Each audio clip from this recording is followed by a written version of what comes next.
ሰላም አለይኩም ወራህመቱላሂ ወበረካቱ። እንዴት ቆያችሁ ወገናችን? ሚኮ ጥያቄ ጠይቋል። አራት ሚስት ስለማግባት ይህ ጥያቄ ከክርስቲያን ወገኖቻችን በተለይም ከኦርቶዶክሶች በኩል እጅግ ብዙ ጊዜ ተጠይቋል። እጅግ ብዙ ጊዜ የሃይማኖት መምህራኖቻችን ኡስታዞቻችን መልሰዋል። ነገር ግን ከክርስቲያን ወገኖቻችን ጋር በተለይም ከኦርቶዶክሶች ጋር ልንግባባ አልቻልንም። ምክንያቱ ደግሞ ኦርቶዶክስ ወገኖቻችን እምነታቸው የኦርቶዶክስ ዶክትሪን መጽሐፍ ቅዱስ ላይ ስለሌለ የኦርቶዶክስ ዶክትሪን በቀሳውስትና በመነኮሳት የተደነገገ ነው።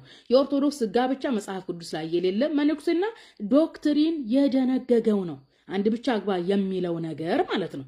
ለዚህ ነው በተደጋጋሚ ኢየሱስ ፈጣሪ ነው የሚለው አስተምሮ መነኩሴና ቀሳውስት የፈለሰፉት ፍልስፍና እንጂ ሐዋርያት በኢየሱስ ፈጣሪነት አያምኑም። ኢየሱስ ፈጣሪ ነው ብለው አላመለኩም። ኢየሱስን ፈጣሪ ነውና አምልኩት ብለው አልሰበኩም የምንላችሁ ማለት ነው። ስለዚህ ይግባችሁ። የኦርቶዶክስ ዶክትሪን አጠቃላይ የጋብቻ ስርዓት፣ የጸሎት ስርዓት፣ ኢየሱስ ፈጣሪ ነው ማርያም የፈጣሪ እናት ናት የሚለው የመነኮሳትና የቀሳውስት እሳቤ እንጂ ከሐዋርያት የተገኘ ከመጽሐፍ ቅዱስ የተገኘ አይደለም። ምክንያቱም መጽሐፍ ቅዱስ ላይ አንድ ሰው የፈለገውን ሴት ቢያገባ ገደብ ራሱ የለውም። እግዚአብሔር መጽሐፈ ሳሙኤል ላይ ዳዊትን ሚስት አንሶ በነበረ ጨምርልህ ነበረ የጌቶች ሚስቶች ሰጥቼ የለም ወይ ብሏል። ዘዳግም ላይ አንድ ሰው ሁለት ሚስት ቢኖረው አንዲት የተወደደችና አንዲት የተጠላች ብሏል። መጽሐፍ ቅዱስ ለሚስት ክፍት ነው። ሰለሞን 700 ሚስቶች አሉት፣ 300 ውሽሞች። ቁባት ማለት ውሽማ ማለት ነው። በሀገራችን በኢትዮጵያ የኦርቶዶክስ መነኮሳት የኦርቶዶክስ ቀሳው ማነው ነገስታት ማለት ነው። መነኮሳት ሳይሆን መነኩሴ አያገባም።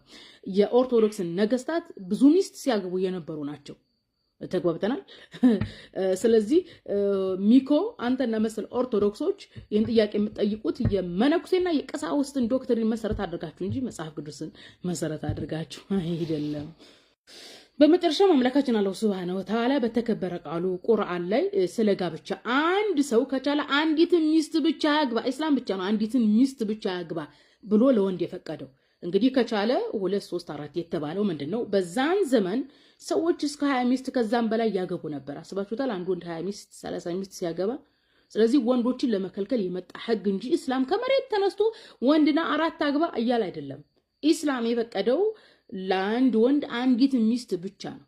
ያ ሰውዬ ኢኮኖሚካሊ ወይም ሌሎች ነገሮችን ማኔጅ ማድረግ የሚችል ከሆነ ነው ከአንድ በላይ ማግባት የሚችለው። ነገር ግን ክርስትና ጋር አይከለከልም። አንድ ወንድ 100 ቢያገባ ማለት ነው። ችግሩ ምንድነው? ማህበረሰቡ የቀሳውስቱንና የመነኮሳቱን ፍልስፍና ተለማምዶት ስለኖረ መጽሐፍ ቅዱስ ላይ ያለውን አያውቀውም። እናንተ ከመጽሐፍ ቅዱስ ጋር